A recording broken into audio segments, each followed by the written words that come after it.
Okay, version B of learning how to write out word problems, which is always just kind of something that people get annoyed with. But we're going to figure this out.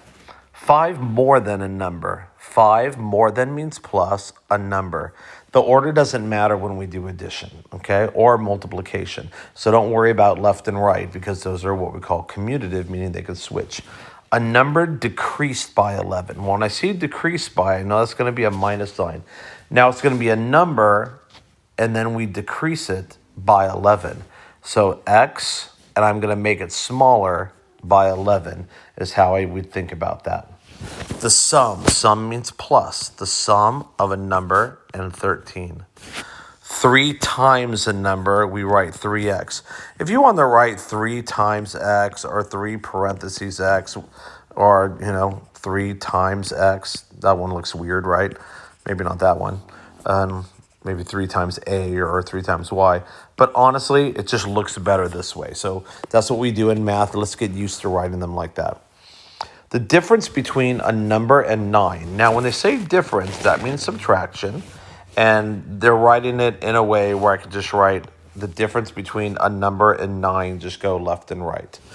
The product of, that means multiplication of 8 and a number, that's just 8x, 8 times x.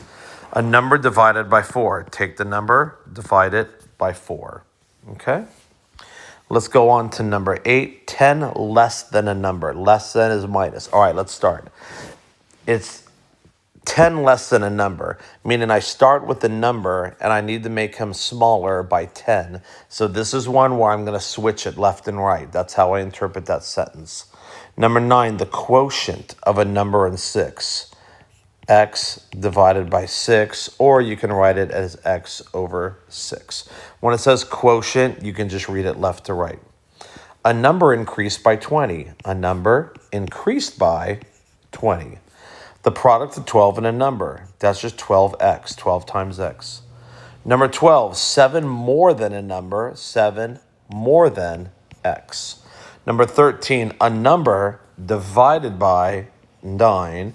And number 14, 14 less than a number. Well, when I see less than, that's a minus sign. Now, always stop on the minus signs. Is it left or right, or it's switch? 14 less than a number. Well, let me see. If I were to write it like this, what I'm doing is I'm starting with 14 and I'm making them smaller by x. This one is 14 less than the number. So what I really want to do on this one is I want to start with the number and I want to make that number smaller or less than by 14. So that's how we're going to want to do that one. Okay? And just as a reminder, you can find all these and more at maxtutorials.com. I really appreciate the likes and subscribes on the YouTube channel. It keeps us going. And so I appreciate it. And if you understand that, great, go on. If not, we got one more shot on version C. So I'll see you on version C, or we'll see you on the next video.